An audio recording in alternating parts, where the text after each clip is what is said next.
ఇంతవరకు మనం దేవుని నామాన్ని ఇంతగానో మహిమపరిచున్నాము. ఇప్పుడు కొద్ది నిమిషాలు దేవుని యొక్క వాక్యమును దైవ గ్రంథములో నుండి ధ్యానం చేసుకుంటూ మన ఆత్మీయ జీవితములకు వాక్యమును జీవాహారముగా అందిద్దాం. ప్రార్థన చేసుకుని వాక్య భాగమును ప్రారంభించుకుందాం. నిన్న నేడు నిరంతరం ఏకరీతి ఉన్న మా దేవా, నీకే వందనాలు, స్తుతులు, స్తోత్రాలు చెల్లిస్తున్నాం. ఇంతవరకు పాటల ద్వారా మీరు మహిమ పొంది ఉన్నారు. మా స్తుతులను మీరు అంగీకరించి ఉన్నారని మేము భావించున్నాం ప్రభా. ఇప్పుడు నీ వాక్యం ధ్యానిస్తుండగా మేము ఎంతో భయము భక్తితో నీ వాక్యమును శ్రద్ధగా విని వాక్యమును మా హృదయములకు అన్వయించుకుని వాక్యానుసారమైన జీవితం మా అందరికీ దయచేయండి ప్రభువా. ఎవరు అనాలోచితంగా ఉండకుండా, అశ్రద్ధగా వాక్యాన్ని వినకుండా శ్రద్ధతో వాక్యాన్ని విని హృదయంలో భద్రం చేసుకునే భాగ్యం ప్రతి బిడ్డకి దయచేయండి. వినగల చెవులను గ్రహించగలిగే హృదయమును ప్రతి బిడ్డకి దయచేయండి. ఘనత మహిమ ప్రభావాలు మీకు చెల్లిస్తూ యేసు నామమున ఈ ప్రార్థన అడుగు వేడుకొనుచున్నాం తండ్రి. ఆమేన్, ఆమేన్. ప్రభునందు ప్రియమైన వాళ్ళరా, ఈరోజు మన వాక్యాధ్యానాంశం ఏమనగా దేవుని భయం లేని మనుషులు. చెప్పండి, గట్టిగా చెప్పాలి. దేవుని భయం లేని మనుషులు. ఈనాడు మనుషులను చూసినట్లయితే సాధారణంగా మనుషులందరికీ లేనిది ఏంటంటే దేవుని యొక్క భయం. ఏం లేదండి, దేవుని భయం లేదు. భక్తి అంతకంటే లేదు. మరి దేవుని యొక్క భయము భక్తి లేని మనుషులు ఎలా ఉంటారో మన లోకంలో చూస్తా ఉన్నాం. హద్దు అదుపు లేకుండా ఎవరికి ఇష్టం వచ్చినట్లుగా వారు జీవిస్తూ ఉన్నారు. వాళ్లకు చెప్పేవారు ఎవరు లేరు. ఒకవేళ చెప్పినా వినే స్థితిలో కూడా లేరు. అందుచేతనే ఈ రోజున దేవుని యొక్క భయం లేకపోవడం వలన మనుషుల్లో పాపము నానాటికి పెరిగిపోతా ఉంది. దేవుని భయం లేని మనుషులు, దేవుడంటే లెక్కలేని మనుషులు, దేవుని వాక్యం అంటే ఏమాత్రము భయం లేని మనుషులు నాటికి పెరుగుతూ ఉన్నారు తప్ప తగ్గడం లేదండి. నేను చేసే ప్రతి పనిని దేవుడు చూస్తున్నాడు. ఒకానొక దినమున నేను చేస్తున్న ప్రతి పాపము పనికి, చెడ్డ పనికి, ప్రతి చెడు కార్యముకు నేను లెక్క అప్పగించాలి. దేవుడు చూస్తున్నాడు అనే సంగతిని మర్చిపోయి ఈ మానవుడు బ్రతుకుతూ ఉన్నాడు. మనం చూసినట్లయితే 50 సంవత్సరాలకు క్రితం వెనక్కి వెళ్ళినట్లయితే ఇప్పుడున్నటువంటి భయంకరమైన నేరాలు కానీ ఘోరాలు కానీ లేవండి. అప్పుడు ప్రశాంతంగా మనుషులు జీవించేవారు. భయము భక్తి కలిగి చాలా మర్యాదగా, గౌరవంగా, ప్రేమగా, కుల మత జాతి భేదాలు లేకుండా అందరూ కలిసిమెలిసి ఒక అన్నదమ్ముల్లాగా ఒక మంచి ఉద్దేశంతో కలిసి బ్రతుకుతూ ఉండేవారు. కానీ ఈనాడు చూసినట్లయితే మనుషులలో అలాంటి ప్రేమలు కానీ, ఆప్యాయతలు కానీ, గౌరవ మర్యాదలు కానీ, బాధ్యతలు కానీ లేకుండా మనిషి చాలా స్వేచ్ఛగా బ్రతుకుతున్నాడు. స్వేచ్ఛగా మనం చూసినట్లయితే 10 సంవత్సరాలకు ఒకసారి మన యొక్క దేశ చరిత్రను ఒకసారి పరిశీలన చేసినట్లయితే నేరముల సంఖ్య, ఘోరముల సంఖ్య పెరుగుతుంది తప్ప తగ్గడం లేదండి. తగ్గడం లేదు. పాపము అనేది మనుషుల్లో పెరుగుతుంది తప్ప తగ్గడం ఏమాత్రం లేదు. మనం అనుకుంటున్నాం టెక్నాలజీ పెరిగింది, దేశం అభివృద్ధి చెందుతుంది అని మనం అనుకుంటున్నాం. కానీ టెక్నాలజీ పెరిగే కొద్దీ మనుషులు ఇంకా ఇంకా దుర్మార్గులుగా మారిపోతా ఉన్నారండి. దుర్మార్గంగా జీవిస్తూ ఉన్నారు. అభివృద్ధి చెందుతున్నామని అనుకుంటూనే చాలా అధమ స్థాయికి దిగజారిపోతా ఉన్నారు. నైతిక విలువలు లేవు, గౌరవ మర్యాదలు లేవు. ఎవరిని ఎలా గౌరవించాలో, ఎవరిని ఎలా ప్రేమించాలో, ఎవరితో ఎలా మాట్లాడాలో అనే సంగతులు పూర్తిగా మర్చిపోయారు. వయసులో చాలా పెద్దవారిని, మనకంటే వయసులో బాగా పెద్ద వయస్సు కలిగిన వారిని మనం అడిగినట్లయితే, మీరు జీవించిన కాలం నాటి పరిస్థితులు ఒకసారి చెప్పండి అని అడిగితే వాళ్ళు చెప్తారు, అయ్యా మేము జీవించే కాలంలో ఇలా లేదు, ఇప్పటిలా లేదు. చాలా భయము భక్తితో పెద్దలు జీవించారు. పెద్దల పట్ల, దేవుని పట్ల చాలా భయభక్తులు కలిగి జీవించారు. ఇప్పటి పరిస్థితులు చూసినట్లయితే చాలా ఘోరంగా ఉన్నాయని ఆ వృద్ధులైన వారు, ఆ పెద్దలైన వారు మనకి తెలియజేస్తూ ఉంటారు, చెబుతుంటారు. అంటే మనుషుల్లో నానాటికి ఏం లేదు, భయము భక్తి రెండు లేకుండా పోయింది. ఈనాడు దేవుని నమ్ముకున్న క్రైస్తవులని చెప్పుకుంటున్న దేవుని పిల్లలు కూడా స్వేచ్ఛగా జీవిస్తూ ఉన్నారండి. సినిమాలు చూస్తున్నారు, త్రాగుడు తాగుతున్నారు, వ్యభిచారం చేస్తున్నారు, పాపం పనులు చేస్తున్నారు, దొంగతనాలు చేస్తున్నారు, హత్యలు చేస్తున్నారు, మానభంగాలు చేస్తున్నారు. వాళ్ళు చేయని పని అంటూ లేదండి. ప్రతి పనిని చేసేస్తా ఉన్నారు లోకంలో. ఇంకా లోకంలో ఉన్న వారికి క్రైస్తవులకు తేడా లేకుండా పోయింది. ఎవరు క్రైస్తవులు, ఎవరు అన్నిలో కూడా తెలియని స్థితిలో ప్రజలు బ్రతుకుతూ ఉన్నారండి. స్వేచ్ఛగా పాపాలు చేస్తూ ఉన్నారు. దేవుని భయం అంటే కొంచెం కూడా లేదు. పైగా వారు ఏం చేస్తున్నారంటే, భయము భక్తి లేకపోవడం అలా ఉంచితే భయభక్తులు ఉన్నట్లుగా నటిస్తున్నారు. దేవుని పట్ల భయభక్తులుగా ఉన్నట్లు, దేవుడంటే విశ్వాసపరులుగా, విశ్వాసము కలిగి జీవిస్తున్న వారుగా నటిస్తున్నారు తప్ప నిజానికి వారిలో దేవుడు లేడు. దేవుడు దీనిని ఏమాత్రం సహించలేడు. ఎందుకంటే ప్రతి మనిషిలో దేవుని భయం ఉండాలి. దేవుని భయం లేని మనుషులు పాడైపోతారండి. దేవుని వాక్యము కానీ, దేవుని యందు భయము భక్తి కానీ ఏ మనిషికైతే ఉండదో వాడు రోజు రోజుకి, ఆ స్త్రీ కానీ పురుషుడు కానీ, పిల్లలు కానీ పెద్దవారు కానీ, వారు నానాటికి దిగజారిపోతూ ఉంటారు. పతనావస్థలోకి వెళ్ళిపోతూ ఉంటారు. సర్వనాశనం అయిపోయే అవకాశం చాలా ఉంది. ఈ రోజున ఇంత భయంకరమైన స్థితిలోకి ఈ ప్రపంచంలో దేశాలు వెళ్ళిపోతున్నాయంటే కారణం ఏంటంటే, దేవుని వాక్యం లేదు, వారిలో దేవుడంటే భయం లేదు, దేవుడంటే భక్తి అసలే లేదు. కాబట్టి దుర్మార్గులుగా జీవిస్తున్నారు ప్రజలు.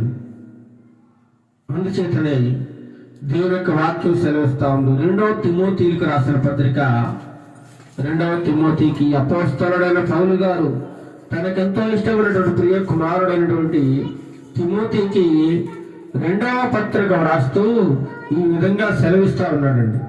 కూర్చో. ఈ విధంగా సెలవిస్తా ఉన్నాడు. కూర్చో. ఏమైనా సెలవిస్తున్నాడో చూద్దాం. 2వ తిమోతికి రాసిన పత్రిక 3వ అధ్యాయము 1వ వచనం.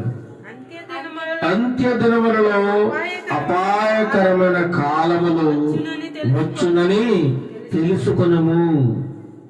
మనం ఎటువంటి పరిస్థితుల్లో ఉన్నాము, ఇటువంటి దినాల్లో ఉన్నాము, ఇటువంటి రోజుల్లో ఉన్నాము అనేది ఇక్కడ తెలియజేస్తా ఉన్నాడు. అంత్య దినములలో, ఏ దినములట? అంత్య దినములు అనగా చివరి రోజులు. చివరి రోజులు చాలా ప్రమాదకరమైన రోజులు, భయంకరమైన రోజులు, పాపపు రోజులు. చూడండి, తెల్లారు లేచింది మొదలు మళ్ళీ నిద్రపోయే వరకు మన చెవులకు వినబడేది అంతా చెడే. భయంకరమైన వార్తలు, పాపపు మాటలు, నీచమైన మాటలు, దుర్మార్గకరమైన మాటలు. అక్కడ అలా జరిగింది, ఇక్కడ ఇలా జరిగింది, అక్కడ అలా చేశాడు, ఇక్కడ ఇలా చేశాడని ఎన్నో వార్తలు వింటా ఉన్నాం. మొన్నటికి మొన్న ఒక చిన్న బిడ్డను, 11 సంవత్సరాల బిడ్డను 60 సంవత్సరాల వృద్ధుడు పాడు చేయడానికి చాలా ప్రయత్నం చేశాడని వార్తల్లో విన్నాను. చాలా భయంకరమైన పరిస్థితులు ఎదుర్కొంటా ఉన్నాం. ఎక్కడ చూసినా మనుషులు చాలా విలువలు లేకుండా, నేను మనిషిని, నేను మృగాన్ని కాదు, నేను ఒక మనిషిని, సమాజంలో జీవిస్తున్నాను, నాకు కొంచెం మంచి ఉండాలి, మంచిగా బ్రతకాలి, మంచిగా జీవించాలి, నన్ను ఎవరైనా చూస్తే ఏదైనా అనుకుంటారేమో, నా గురించి 10 మంది చెడుగా మాట్లాడుకుంటారేమో, నేను ఎలా ఉండకూడదు, నేను ఎలా బ్రతకూడదు అనే కనీస జ్ఞానము కానీ అవగాహన కానీ లేకుండా ఈనాటి మనుషులు బ్రతకడం చాలా విచారకరమండి. అందుకే పౌలు గారు రాస్తా ఉన్నారు, అంత్య దినములలో అపాయకరమైన కాలములు, అపాయకరమైన కాలములు. మనం చెప్పుకున్నాం, కాలములో ఏమీ లేదు, రోజులో ఏమీ లేదు, కానీ ఆ కాలములలో జీవిస్తున్న మనుషులు చెడ్డవారట. ఇప్పుడు కూడా ఆ కాలంలో ఉన్నారు, ఈ కాలంలో మరి ఇంకా ఎక్కువగా ఉన్నారు మనుషులు. మనమందరం కూడా ఎలాంటి సమాజంలో జీవిస్తున్నామంటే, చెడ్డ మనుషుల మధ్య, దుర్మార్గుల మధ్య, అహంకారుల మధ్య, నేరాలు చేస్తున్న వారి మధ్య, వ్యభిచారుల మధ్య మనం జీవిస్తాము. అంత్యకాలంలో ఉన్నాం, చివరి రోజుల్లో ఉన్నాం. అపాయకరమైన కాలములు ఇప్పటికే చూస్తూ ఉన్నాం. భయంకరమైన వార్తలు వింటా ఉన్నాం. భూకంపాలు వస్తూ ఉన్నాయి.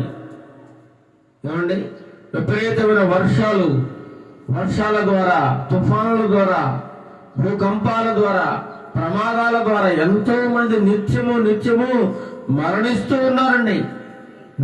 ఉన్నారు. సెకనుకు కొన్ని వేల మంది చనిపోతా ఉన్నారు. సెకనుకి చిటికేసిన సమయంలో కొన్ని వేల మంది ప్రపంచ దేశాలలో పిట్టల్లా రాలిపోతా ఉన్నారు. చాలా భయంకరమైన స్థితిలో ఉన్నారు ప్రజలు. రోజుకి కొత్త రోగాలు పుట్టుకొస్తూ ఉన్నాయి. ఒక రోగానికి మందు కనిపెట్టేలోపే ఇంకొక 100 రోగాలు మార్కెట్లోకి వచ్చేస్తూ ఉన్నాయి. ఈ విధంగా మనిషి ఏం చేస్తున్నాడంటే, తనకు తానే నాశనాన్ని కొని తెచ్చుకుంటా ఉన్నాడు.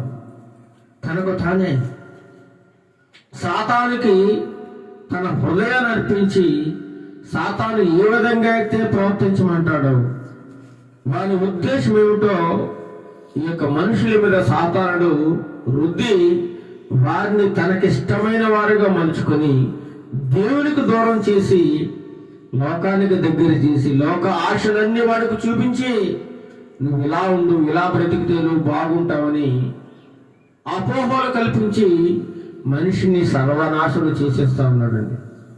సర్వనాశనం ఎంత విచారకరమో చూడండి. ఎలాగనగా చదవండి, మనుషులు స్వార్థ ప్రియులు. మనుషులు ఎలాంటి వాళ్ళు? స్వార్థం పెరిగిపోయిందండి. స్వార్థం. నువ్వు చక్కగా ఉన్నావంటే నీ పక్కోడు తట్టుకోలేడు, భరించలేడు. నువ్వు మంచిగా బ్రతుకుతున్నావంటే నిన్ను చూసి వారలేరు. నువ్వు మంచిగా చదువుకుంటున్నావంటే తోటి స్నేహితులు తట్టుకోలేరు. ఎలాగైనా పాడు చేయాలని, ఎలాగైనా నీకు ఆటంకాలు సృష్టించాలని, ఎలాగైనా నిన్ను ఒక చెడ్డవారిగా చిత్రీకరించాలని ఎన్నో ప్రయత్నాలు చేసి చివరికి వాళ్ళు అనుకున్నది సాధిస్తారు. ఇది గమనించాలంటే ఆ మనిషికి ఏముండాలి, ఆ వ్యక్తికి జ్ఞానం ఉండాలి, వివేచన ఉండాలి. దేవుడంటే భయము భక్తి ఉన్నట్లయితే ఏది చెడో ఏది మంచిదో గుర్తించగలగడం చాలా ఈజీ అవుతుందండి. రారా మనం కలిసి తాగుదాం, రారా మనం కలిసి ఈ పని చేద్దాం అని అన్నప్పుడు అప్పుడు నీకు వెంటనే దేవుని వాక్యం గుర్తు రావాలి. దేవుని వాక్యం ఆ క్షణంలో నీకు గుర్తొచ్చింది అనుకోండి, నీ హృదయంలో ఉన్న వాక్యము ఎప్పుడైతే నీకు గుర్తుకొచ్చిందో వెంటనే అక్కడి నుంచి నువ్వు పారిపోతావు. ఆ పాపము చేసే ప్రదేశము నుండి, పాపపు స్నేహితుల నుండి, పాపపు వ్యక్తుల నుండి, వారి యొక్క ఆలోచనల నుండి దూరంగా వెళ్ళిపోతామండి. వారు ఎంతో స్వార్థపరులు, స్వార్థం అండి. వారలేరు, తట్టుకోలేరు. వారు పచ్చగా ఉంటే వారలేరు, వారు మంచి ఉద్యోగం చేస్తుంటే వారలేరు, వారు మంచిగా బ్రతుకుతుంటే వారలేరు. సమాజంలో వారిని అందరూ గౌరవిస్తుంటే వారలేరు. వారికి మళ్ళీ మంచి ఇల్లున్నా మంచి కారున్నా వారలేరు. ఇలాంటి వారలేని స్థితిలో ప్రజలు జీవిస్తూ ఉన్నారు. స్వార్థ ప్రియుల మధ్య మనం బ్రతుకుతా ఉన్నాము. స్వార్థం రాజ్యం వెళ్తుంది. స్వార్థం ఎక్కడ చూసినా స్వార్థమే. కుటుంబంలో స్వార్థం, బంధువుల మధ్య స్వార్థం, స్నేహితుల మధ్య స్వార్థం, లోకస్తుల మధ్య స్వార్థం, అన్న తమ్ముల మధ్య స్వార్థం, అక్క చెల్లెల మధ్య స్వార్థం, చివరికి తల్లిదండ్రుల పిల్లల మధ్య కూడా స్వార్థం పెరిగిపోయింది. వారలేని స్థితిలో ఉన్నారండి చాలా మంది. దీని అంతటికీ కారణం ఏంటో తెలుసా? దేవుడంటే వారికి భయం లేదు, దేవుని వాక్యం అంటే లెక్క లేదు. అందుచేతనే స్వార్థ ప్రియులుగా ఉన్నారు. స్వార్థ ప్రియులు. స్వార్థంలో పెద్ద డిగ్రీ సంపాదించేశారు వాళ్ళు. స్వార్థంలో డిగ్రీలు సంపాదించారు. స్వార్థంలో ఇక వాళ్ళని మించిన వారు లేరు. స్వార్థంలో చాలా ప్రియమైన వారట. ప్రియమైన వారు, ప్రియం అంటే ఇష్టం. స్వార్థాన్ని వాళ్ళు చాలా ఇష్టపడతా ఉంటారు. స్వార్థమును వారు ప్రేమిస్తూ ఉంటారు. అందుచేతనే దేవుని వాక్యం సెలవుస్తుంది. ఎలాగనగా మనుషులు ఎలా ఉన్నారట? స్వార్థ ప్రియులు. వీళ్ళే దేవుని భయం లేని మనుషులు. దేవుని భయం లేని మనుషులు ఎలా ఉంటారంటే స్వార్థంతో నిండి ఉంటారు, అసూయతో నిండి ఉంటారు, గర్వంతో నిండి ఉంటారు.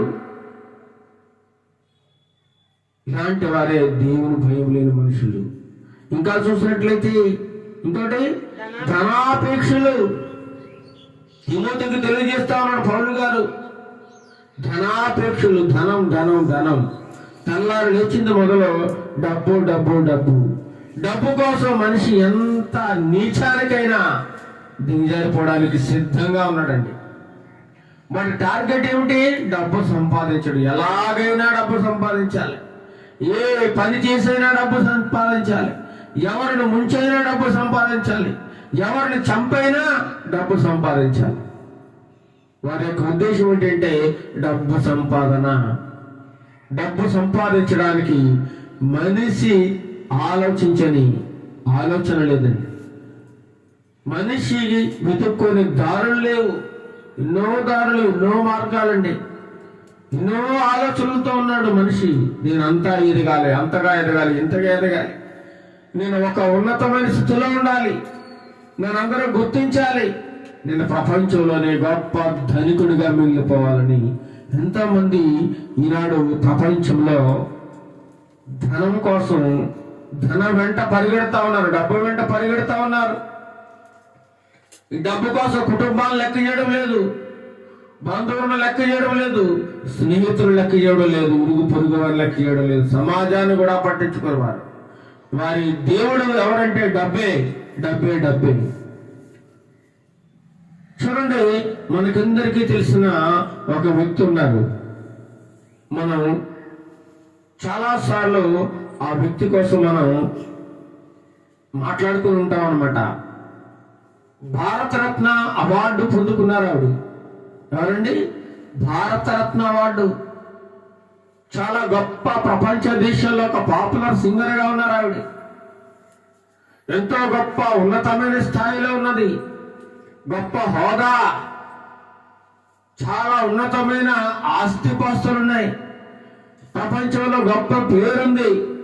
ఎక్కడికి వెళ్ళినా ఆమె చాలా గౌరవిస్తారు, సన్మానిస్తారు. అలాంటి వ్యక్తి అనారోగ్యం పాలైపోయింది. ఏమైపోయిందండి? అనారోగ్యం పాలైపోయింది. ఆసుపత్రిలో చేరింది. ఆసుపత్రిలో చేరి ఒక విషయాన్ని తెలియజేస్తా ఉంది. ఈ లోకంలో మరణాన్ని మించిన సత్యమట మరేదీ లేదు అంటుంది. మరణాన్ని మించిన సత్యం లేదు. ఒకప్పుడు నాకు విలువైన బ్రాండ్ అంబాసిడర్ కార్లు ఉండేవి, బెంజ్ కార్లు ఉండేవి. నా యొక్క గ్యారేజ్ లో విలువైన కార్లన్నీ ఉండేవి. ఆవిడట ఈరోజు కారు వేసుకెళ్తే మళ్ళీ రేపు ఇంకో కారు. అలా ప్రపంచంలో ఎన్ని విలువైన కార్లు ఉంటే అన్ని కార్లు కొనుక్కుందట. కార్లు అంటే పిచ్చి ఆవిడకి. ఎందుకంటే ఎంతో డబ్బు, ఎంతో ఆస్తుంది. మంచి మంచి కార్లలో తిరుగుతూ ఉంది, విలాసవంతమైన జీవితాన్ని గడుపుతూ ఉంది. ఇంటి కార్లు, ఇంటి ఆవరణలో ఎన్నో కార్లు. కానీ ఇప్పుడు ఆవిడంటుంది ఏంటో ఏముంటుందో తెలుసా? నాకు అన్ని కార్లున్నా నేను ఇప్పుడు ఆ కార్లలో ప్రయాణం చేయలేకపోతా ఉన్నాను.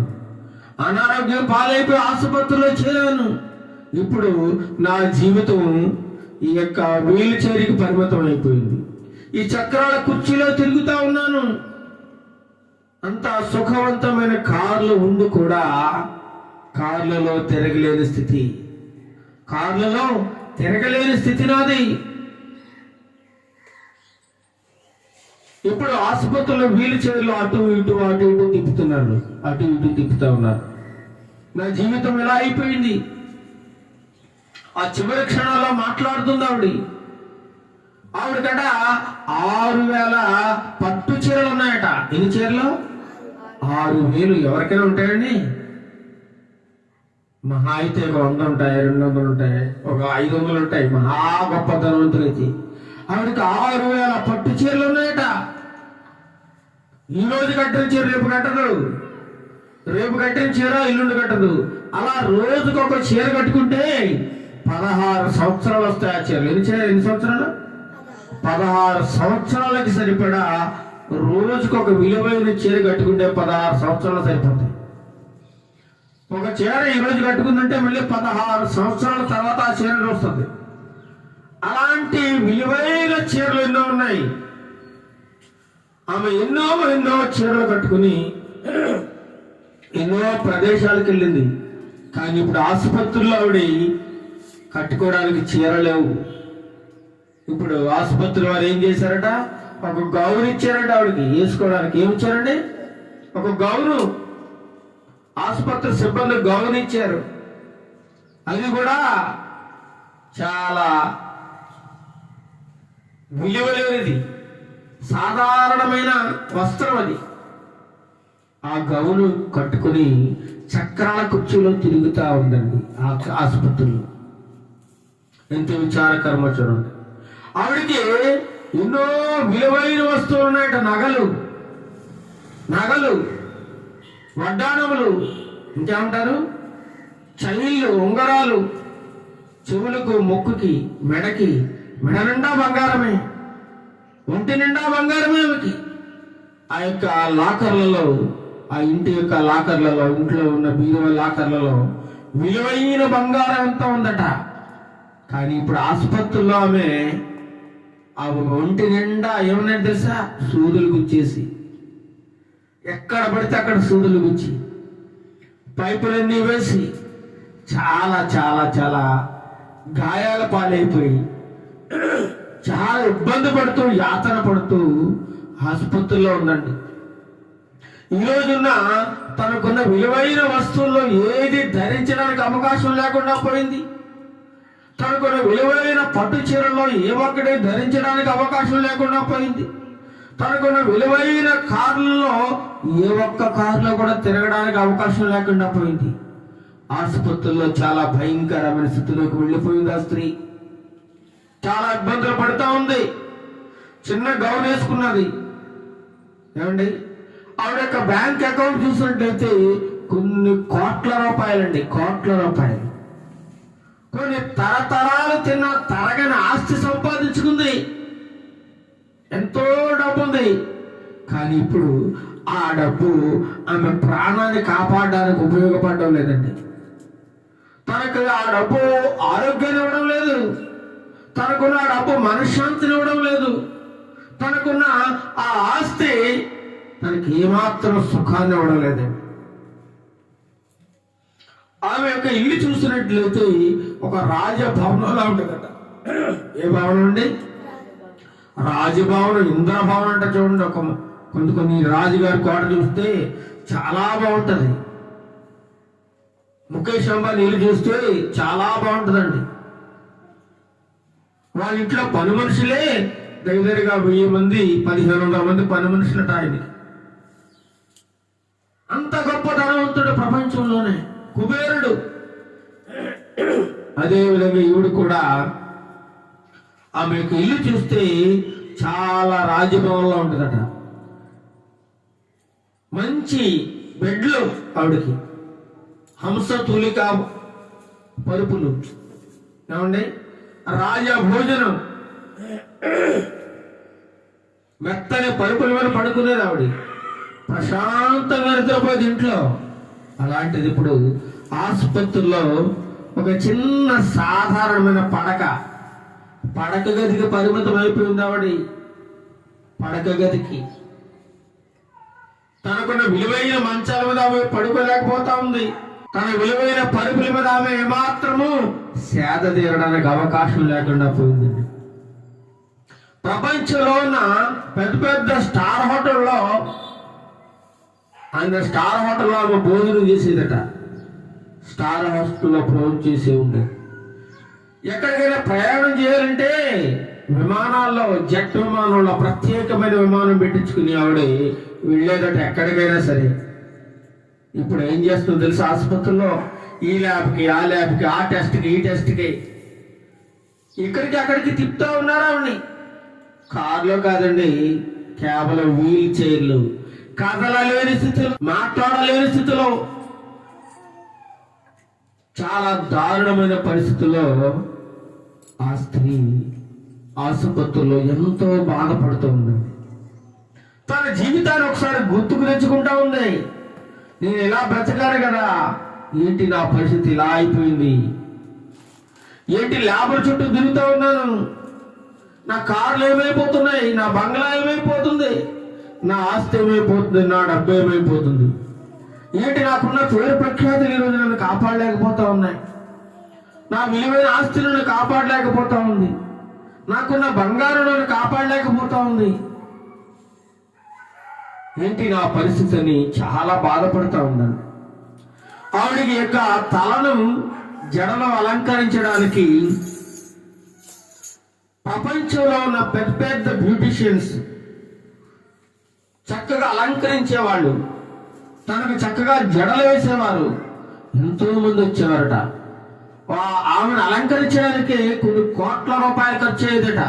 తన తలను అలంకరించడానికి శిరోజ అలంకరణ అంటారు. రకరకాల స్టైల్స్ లో చక్కగా జడలు అల్లేవారట. కానీ ఈరోజు ఆసుపత్రుల్లో కనీసం ముడి వేసుకోవడానికి, జడ వేసుకోవడానికి తల కూడా లేదట. మొత్తం తల అంతా ఊడిపోయింది ఆమెకి. చక్క రంగురంగుల ఫ్యాషన్ జడలతో అలంకరించేవారు ఆమె. చాలా అందంగా ముస్తాబు చేసేవారు. కానీ ఈరోజు ఆమెకి ఏమి లేదు, తల లేకుండా పోయింది. శిరస్సుపై శిరోజాలే లేవట. జట్టు విమానంలో ప్రపంచమంతా తిరిగేది. ఈరోజు ఆసుపత్రి వరండాలో అక్కడికి ఇక్కడికి అటెండర్లు తిప్పుతూ సాయం చేస్తా ఉన్నారట. తనకున్న సంపద, వసతులు ఏమీ ఉపయోగపడడం లేదు, ఏమీ ఆమెకు సహాయపడడం లేదు. ఏ విధమైన ఓదార్పునివ్వడం లేదు, ఏ విధమైన తృప్తి ఇవ్వడం లేదు, ఏ విధమైన సంతోషాన్ని ఇవ్వడం లేదండి. ఆసుపత్రిలో వీల్ చైర్లో బాధపడుతుంది. ఇదంతా ఆమె చివరిసారి మాట్లాడుతున్న మాటలవి.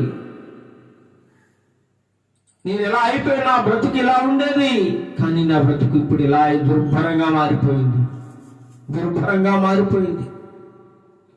ఎవరో కొంతమంది ఆత్మీయులు చూపిస్తున్న ఆత్మీయత, ప్రేమ, అభిమానం తప్ప, వారు చేస్తున్న ప్రార్థనలే నాకు జీవం పోస్తున్నాయి తప్ప, నా వెనుకున్న ఏది కూడా నన్ను ఇప్పుడు కాపాడలేకపోతా ఉంది. ఇదే రండి జీవితం అని చెప్పి ఆమెకు అప్పుడు అర్థమైందట.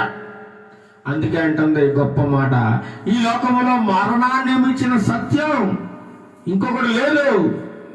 ప్రజలందరికీ, ప్రతి ఒక్క మనిషికి మరణం అనేది తప్పకుండా ఉంది. ఏదో ఒక రోజు నువ్వు చనిపోవాలి. చనిపోయే ముందు నీ జీవితం ఎలా ప్రయాణిస్తుంది, నీ జీవితం ఎలా కొనసాగుతుంది, నీ జీవితం ఎలా కొనసాగిస్తూ ఉన్నావు ఒకసారి ఆలోచించుకోవాలి.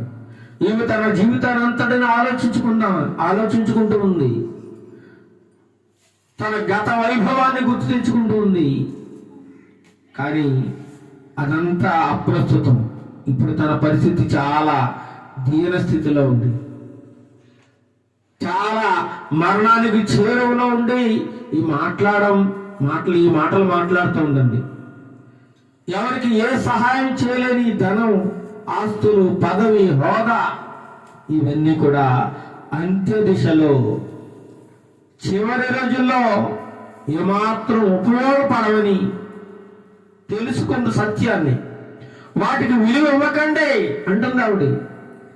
ముఖ్యంగా మంచి మనసుతో జీవించండి, మంచిగా బ్రతకండి, తోటి వారికి సహాయపడండి, విలువలు నేర్చుకోండి, నైతిక విలువలతో జీవించండి, ప్రతి ఒక్కరితో స్నేహంగా ఉండండి, ఆప్యాయతగా, ప్రేమగా ఉండండి అని ఆమె ఒక మీడియాతో మాట్లాడింది. చనిపోతూ చివరిసారిగా. ఎవరో తెలుసా ఆవిడ? ఎవరండి? The great Legender, the world popular singer.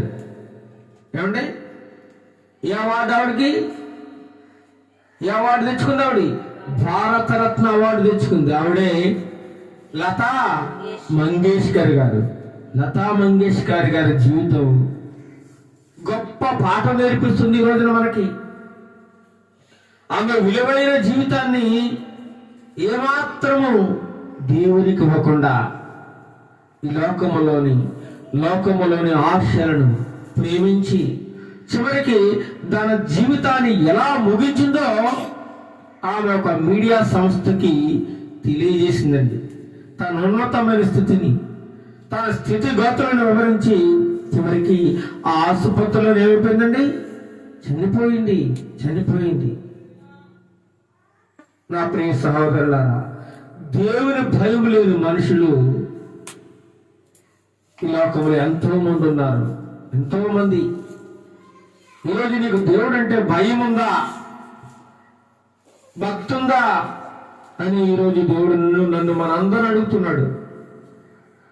ఈ లోకంలో మనుషులు ఎలా ఉన్నారట? స్వార్థ ప్రియులు, ధనాపేక్షలు, ధనం, డబ్బు.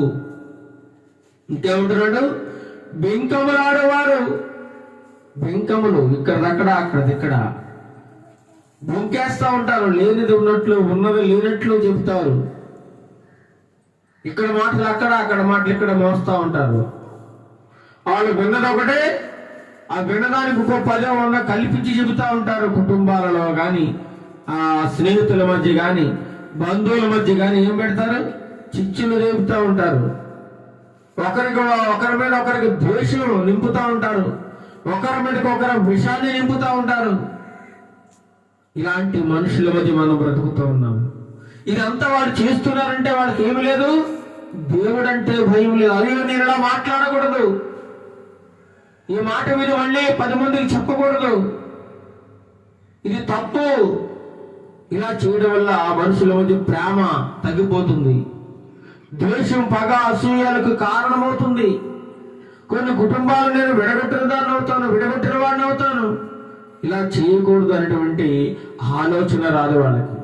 ఎందుకంటే వారిలో దేవుని వాక్యం లేదు, దేవుని గురించిన భయం లేదు, దేవుని గురించిన భక్తి లేదు. కాబట్టి వారు ఈ విధంగా ప్రవర్తిస్తూ ఉన్నారు. ఇంకా చదవండి.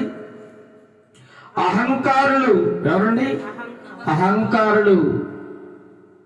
దేవుడంటే భయం లేని మనుషులు అహంకారంతో జీవిస్తూ ఉంటారు. గర్వం, కొంచెం ఎదిగారనుకోండి గర్వం. ఆ కింది వాడిని ఒక పురుగుల్లాగా, చీమల్లాగా చాలా అసహ్యంగా చూస్తూ ఉంటాడు, చాలా నీచంగా చూస్తూ ఉంటారు. డబ్బు లేని వాళ్ళని చాలా ఈ లోకంలో ఎలా చూస్తున్నారండి?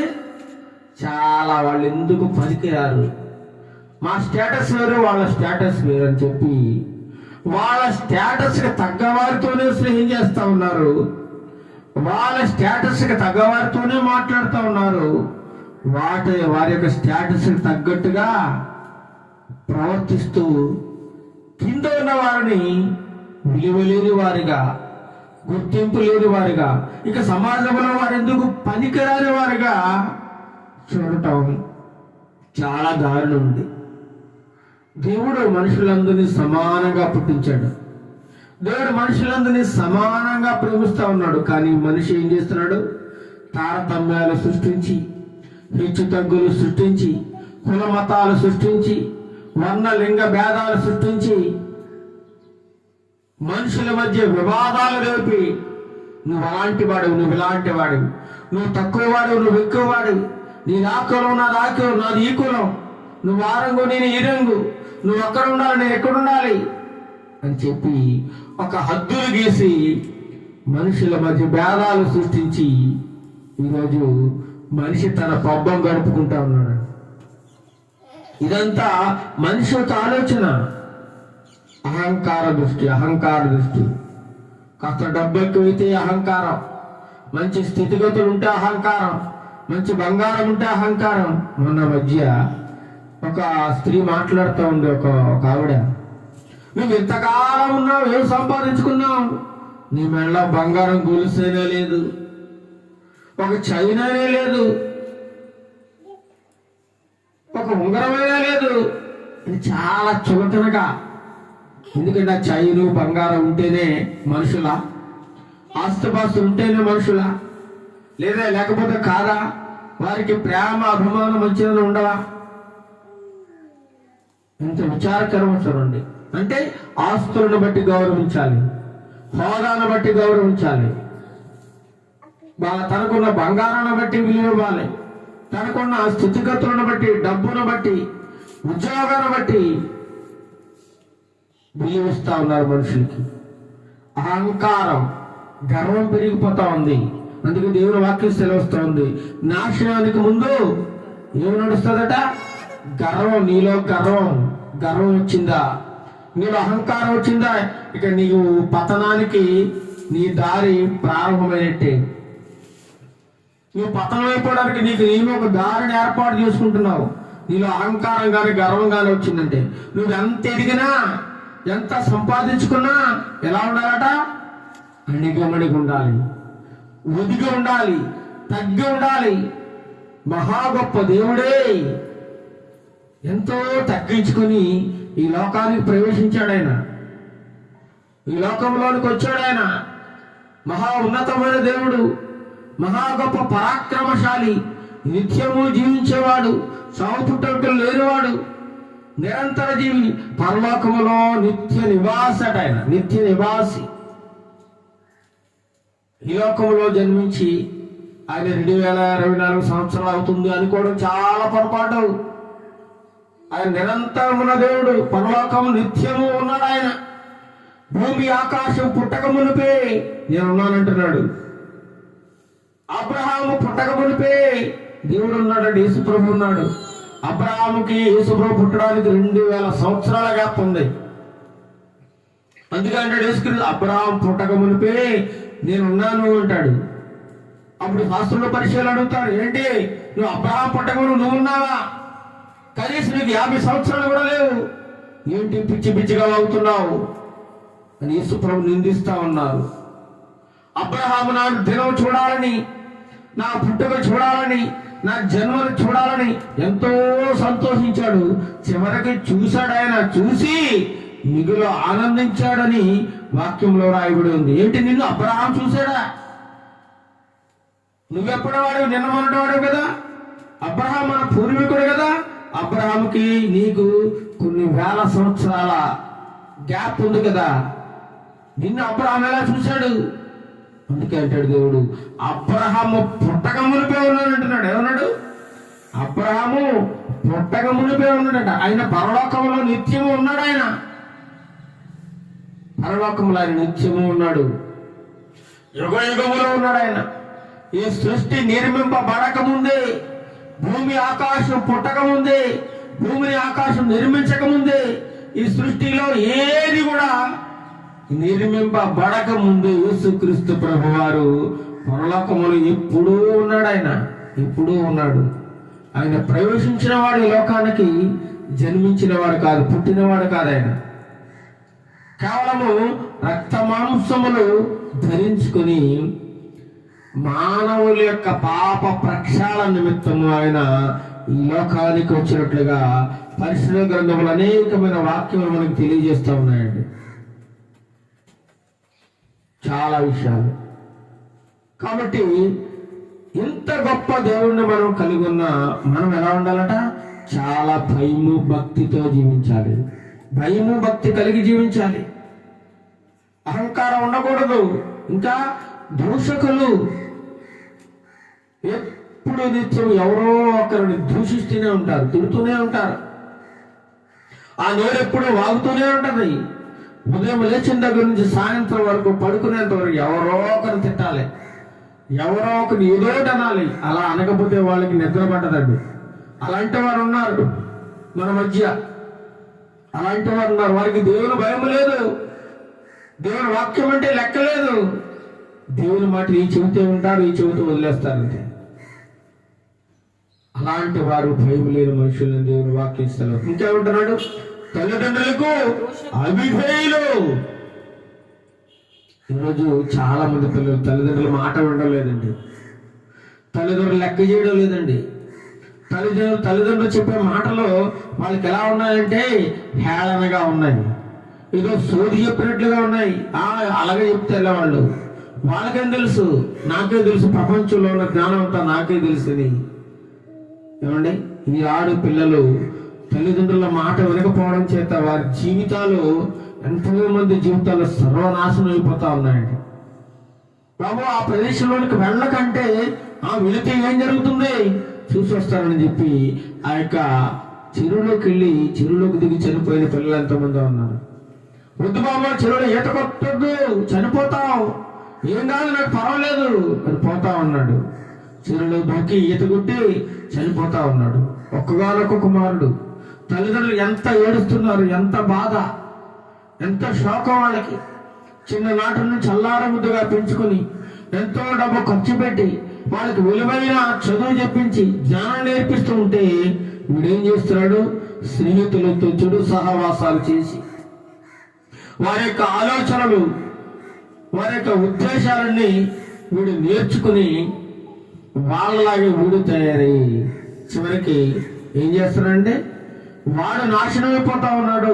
తల్లిదండ్రులకు చెడ్డ పేరు తీసుకొస్తా ఉన్నాడు, అధ్యాపకులకు చెడ్డ పేరు తీసుకొస్తా ఉన్నాడు, సమాజంలో చెడ్డ పేరు పొందుకుంటా ఉన్నాడు. కారణం తెలుసా? దేవుని యొక్క భయం లేకపోవడం వల్ల, వాక్యము అతని హృదయంలో లేకపోవడం వల్ల, దేవుడంటే లెక్క లేకపోవడం వల్ల ఏమవుతుంది? జీవితం నాశనం అయిపోతా ఉంది. చెడ్డ పేరు సుగంధ తైలము కంటే ఏ పేరు? మంచి పేరు మేలు. నీ ఇంట్లో సుగంధ తైలం ఉంటది, సెంటు, చాలా గొప్ప వాసన వస్తుంది. నువ్వు అనుకుంటున్నావు అది చాలా విలువైనదని, కానీ అది కాదు. మంచి పేరు చాలా విలువైనది. నీకు మంచి పేరుంటే నిన్నందరూ గౌరవిస్తారు, నిన్నందరూ చేరదీస్తారు, ప్రతి ఒక్కరు నీతో మాట్లాడతారు, అందరూ నిన్ను ఇష్టపడతారు. నీకు చాలా గొప్ప మంచి స్థితిగతులు ముందు ఉంటాయి. మంచి యొక్క వివాహం జరుగుతుంది. గొప్ప ఉన్నతమైన వ్యక్తిగా సమాజంలో గౌరవింపబడతావు. మంచిగా చదువుకుంటే నీ స్థితి మారిపోతుంది. కానీ వాళ్ళ మాటలు వీళ్ళ మాటలు చెడిపోతే నీ జీవితం పతనం అయిపోతుంది. అంతేకాకుండా నిన్ను కన్న తల్లిదండ్రులు కూడా నిన్ను గురించి ఎంతో ఏడుస్తూ బాధపడుతూ ఉంటారు. కాబట్టి ఇది పిల్లలు చిన్నతనం నుంచి వాక్యములో పెరగాలి, దేవుని యొక్క భయములో పెరగాలి, దేవుని యొక్క భక్తులో పెరగాలి. ఇలా పెరిగినట్లయితే వారి జీవితము రాబో కాలంలో ఒక సుందరంగా వారి జీవితం ఒక అందమైన జీవితంగా తీర్చిదిద్దబడుతుందండి. వారు దేవుల్లో ఉంటే, దేవుని వాక్యంలో నిలిచి ఉంటే, దేవుని వాక్యం వారి హృదయాల్లో ఉంటే వారి జీవితం చాలా బాగుంటుందండి. లేదంటే వారి జీవితం నాశనమైపోతా ఉంది. అందుచేతనే తల్లిదండ్రులకు విధేయత చూపించాలి. మొట్టమొదట నేర్చుకోవాలి. ప్రతి విద్యార్థి, ప్రతి యవనస్తుడు, ప్రతి ఆడపిల్ల, ప్రతి పురుషుడు తల్లిదండ్రులకు విధేయత చూపించాలి. తల్లిదండ్రులు చెప్పే ప్రతి మాటను గౌరవించాలి.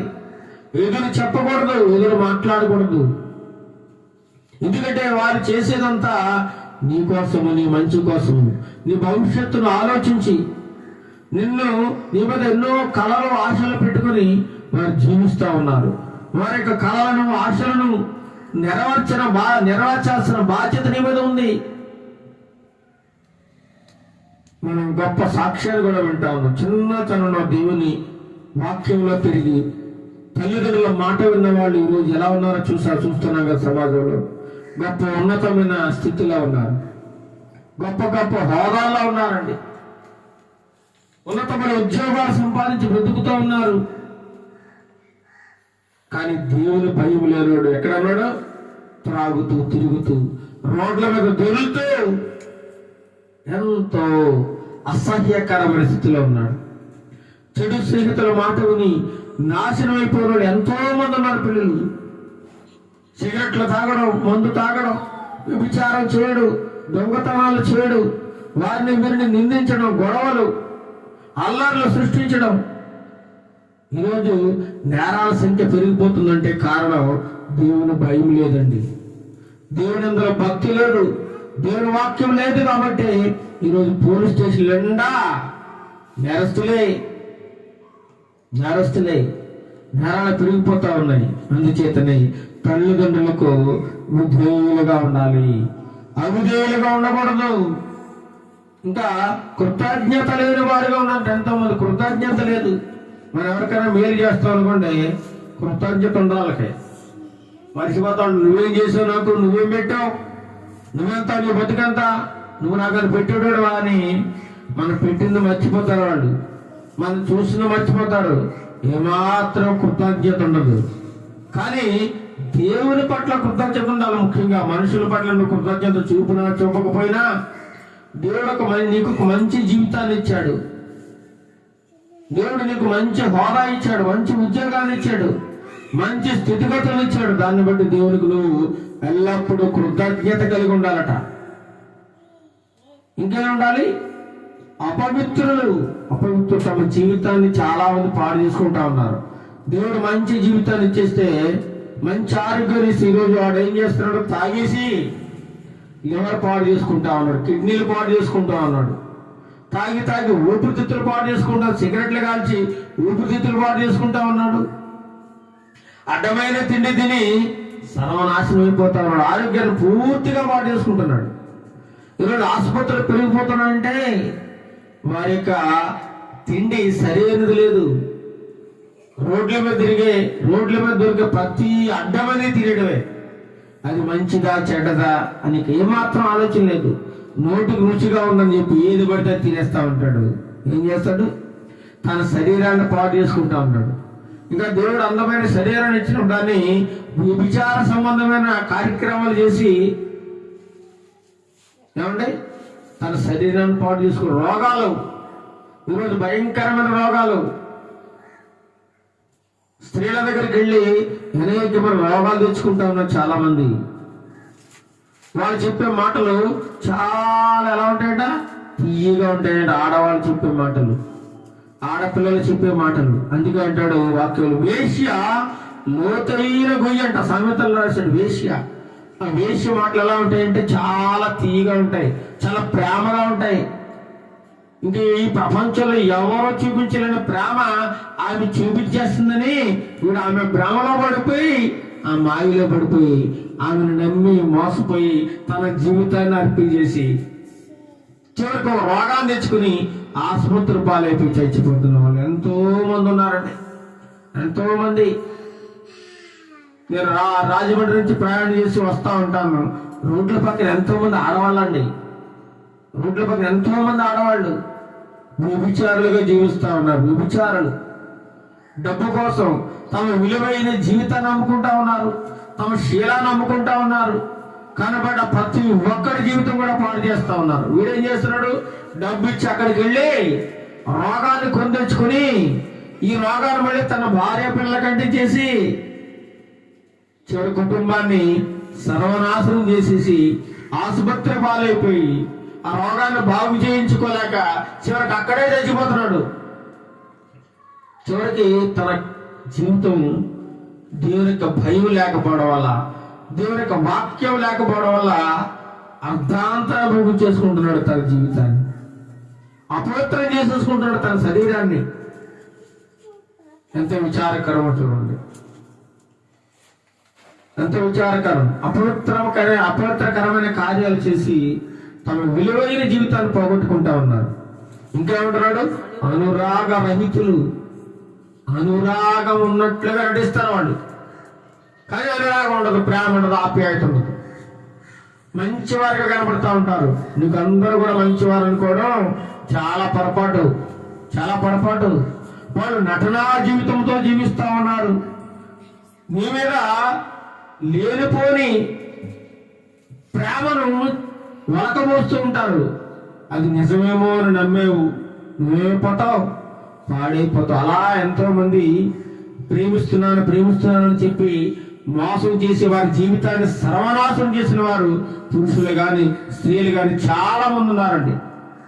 కాబట్టి అలాంటి వారితో చాలా జాగ్రత్తగా ఉండాలని దేవుని వాక్యం సెలవిస్తూ ఉంటాడు. ఇంకా అతి ద్వేషులు అనగా బాగా విపరీతంగా ద్వేషిస్తూ ఉంటారు. అతి ద్వేషులు వారలేరు వారు.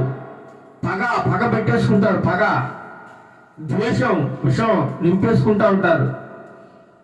ఎదుటి వ్యక్తులు చూసి తట్టుకోలేని స్వభావం, వారలేని స్వభావం వారి హృదయంలో నిండి ఉంటుంది. ఈ స్వభావానికి కారణం సాతానుడు. వారి హృదయంలో వాక్యం లేకపోవడం వల్ల, వారి యొక్క జీవితంలో దేవుని యొక్క భయము భక్తి లేకపోవడం వల్ల వారు ఎలా మారిపోతున్నారు? అత్యద్వేషులుగా మారిపోతున్నారు, అపవాదకులుగా మారిపోతున్నారు. అజితేంద్రియులు తమకున్నటువంటి ఇంద్రియ నిగ్రహాన్ని కలిగి ఉండరు వాళ్ళు. ఇంద్రియ నిగ్రహం అంటే ఏంటి? తట్టుకునే స్వభావం, తమ కోరికలను అణుచుకోవాలి. ఆ స్త్రీలు కానీ పురుషులు కానీ యవ్వనంలోకి వచ్చినప్పుడు విపరీతమైన కోరికలు ఉంటాయట వాళ్ళకి. సైకాలజిస్టులు చెప్తున్నారు, చాలా కోరికలు, తట్టుకోలేని కోరికలు వచ్చేస్తాయట. అలాంటి స్థితిలో యొక్క కోరికలను ఎవడైతే అణుచుకుంటాడో, ఎవరైతే వాక్యానికి లోబడి పాపము చేయడానికి అవకాశం ఉన్నా సరే ఎవడైతే చేయకుండా తనను తాను అణుచుకుని దేవుని వాక్యమును గుర్తు చేసుకుని అయ్యో ఈ పాపము చేయకూడదు అని ఆ సమయంలో ఆ టైంకి ఆ వాక్యం గుర్తొచ్చింది అనుకోండి, ఆ పాపానికి దూరంగా ఉంటాడు, ఆ పని చేయకుండా ఉంటాడు. ఇంకేమంటాడు? క్రూర స్వభావం. ఈరోజు మనుషులు ఎలా జీవిస్తున్నారంటే క్రూరులుగా జీవిస్తున్నారు. మానవ విలువలు లేవు.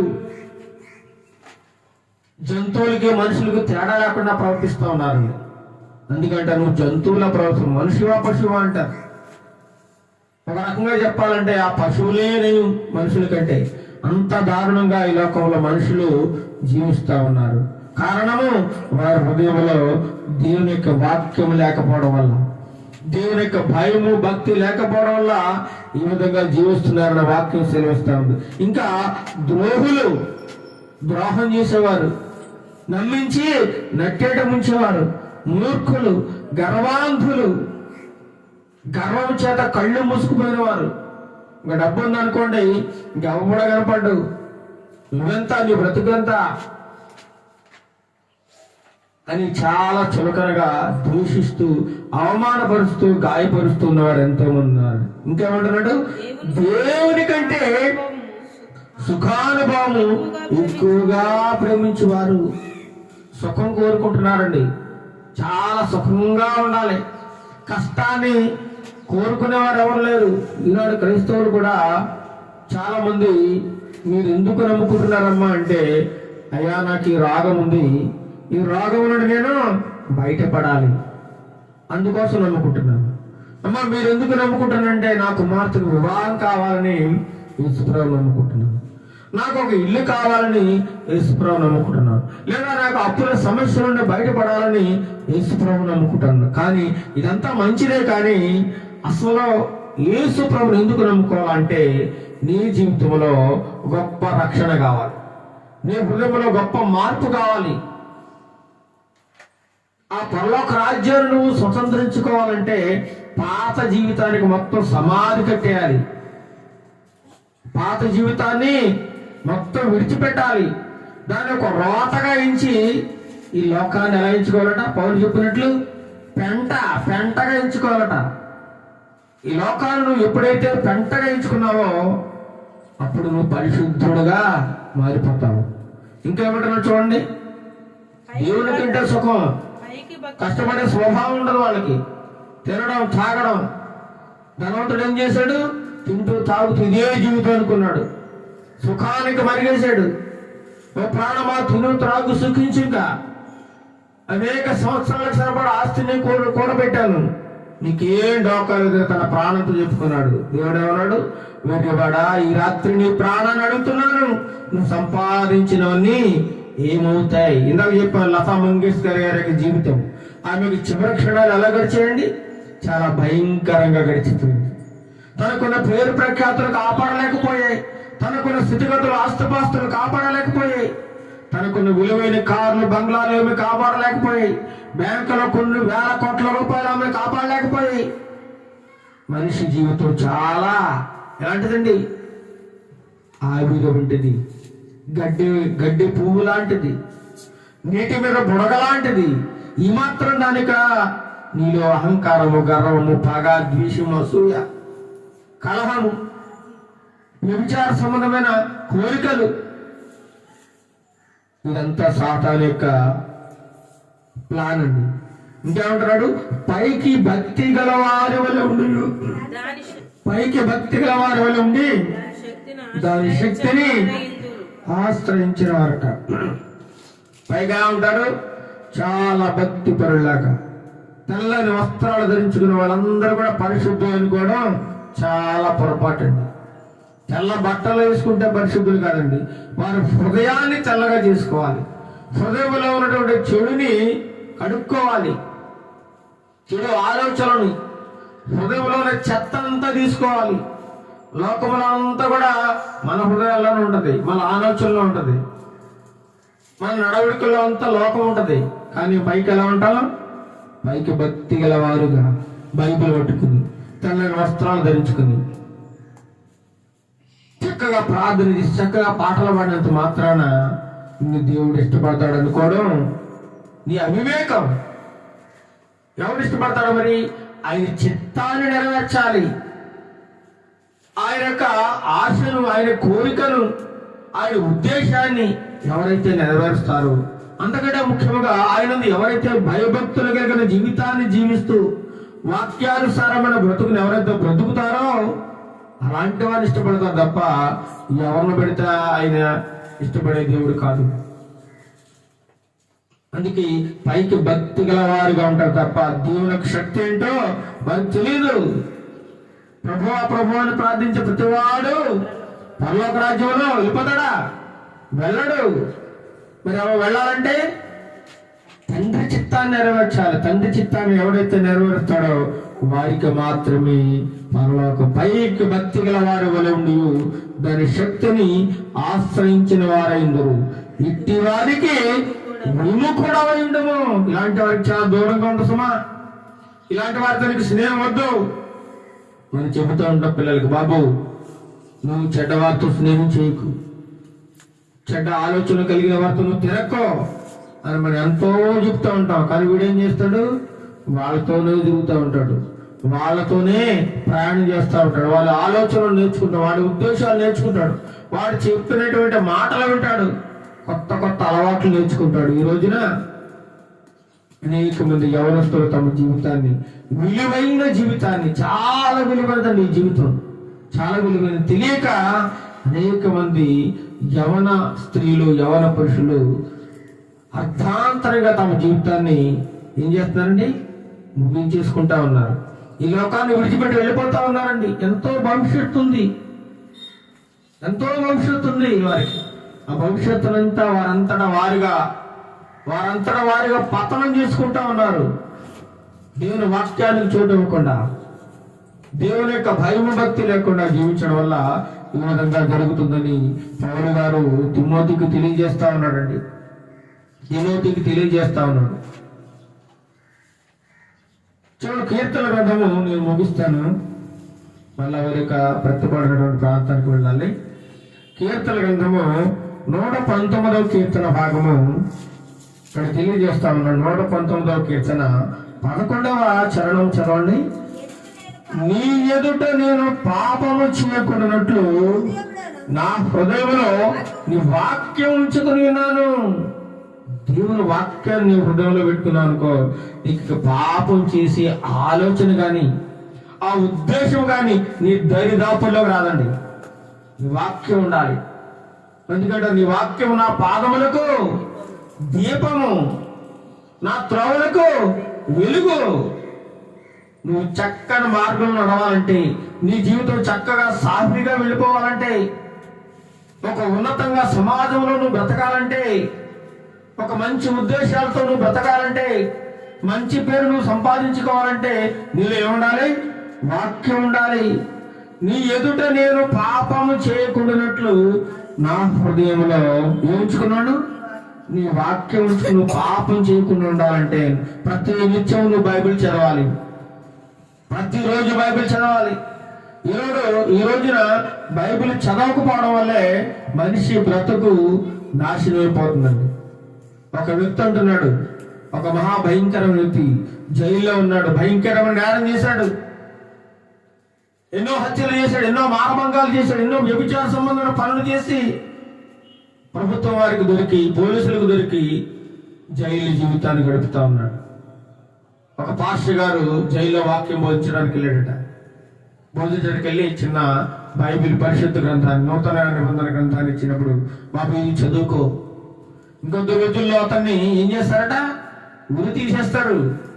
ఎందుకంటే వాడు భయంకరమైన నేరాలు చేశాడు, ఎంతో మంది జీవితాలను పాడు చేసిన వాడు, ఎంతో మంది జీవితాలను సర్వనాశం చేసిన వాడు ఈరోజు జైల్లో ఉండి కఠినమైన శిక్ష అనుభవిస్తా ఉన్నాడు. ఒక దేవుని సేవకుడు జైలు అధికారి యొక్క పర్మిషన్ తీసుకుని ఆ జైల్లో ఉన్న ఖైదీలకు వాక్యం బోధిస్తా ఉన్నాడు. అయ్యా, మీరెంత ఘోర పాపులైనా, ఎంత దుర్మార్గులైనా, మీకోసం యేసయ్య ఆ యొక్క రక్షణ అందించడానికి సిద్ధంగా ఉన్నాడు, మీ పాపాలను క్షమించడానికి సిద్ధంగా ఉన్నాడు. ప్రభువా, నేను పాపనని నువ్వు నీ పాపాలు ఒప్పుకుంటే, పాపములు ఒప్పుకొని ఆయన యొద్ద విడిచిపెట్టినట్లయితే ఆ పాపాన్ని క్షమించి పరిశుద్ధునిగా చేసి నిత్య జీవాన్ని ఇచ్చేవాడు ఉన్నాడయ్యా అని చెప్పి వాక్యాన్ని ప్రకటించినప్పుడు ఆ పరిశుద్ధ గ్రంథం చదువుతూ ఉండగా ఆ వ్యక్తి ఏడుస్తూ ఉన్నాడు. ఆ గ్రంథం చదవని దగ్గర నుంచి కూడా ప్రతిరోజు ఏడుస్తూ ఉన్నాడు. ఎందుకంటే ఆ వాక్యపు వెలుగులో తను చేస్తున్న ప్రతి పాపం కనబడతా ఉంది, తను చేస్తున్న అడ్డమైన పనులన్నీ కూడా కనబడతా ఉన్నాయి. ఒక సినిమా హాల్లో సినిమా చూస్తూ మనకు తెర ముందు ఎలా కనబడుతూ ఉంటుందో అలా తను చేసిన పాపాల చిట్ట అంతా కనబడతా ఉంది. అయ్యో, నేనెంత దుర్మార్గున్నా, ఇంత దుర్మార్గుడైన నన్ను దేవుడు క్షమిస్తాడా అని ఎంతగానో రోధించి విలపించి ఏడుస్తూ ఆ వాక్యము చదివిన దగ్గర నుంచి కూడా తనలో పశ్చాత్తాపం వస్తూ ఉంది, మారు మనసు కలిగింది, ఏడుస్తూ ఉన్నాడు.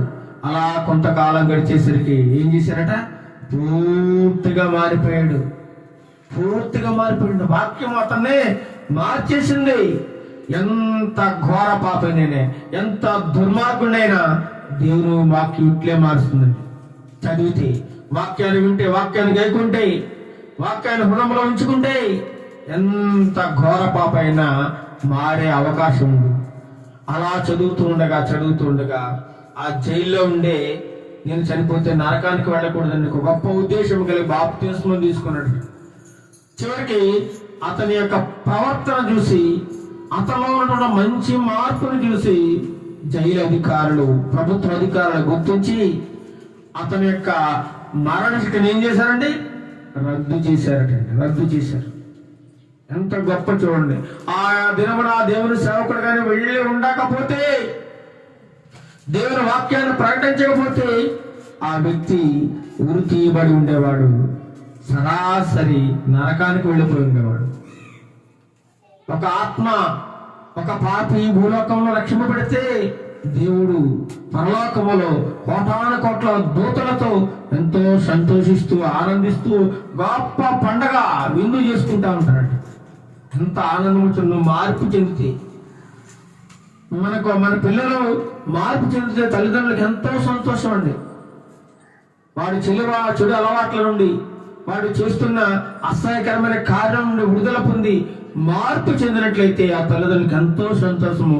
అందుకంటే ముఖ్యం దేవుడు ఎంతగానో సంతోషిస్తాడు.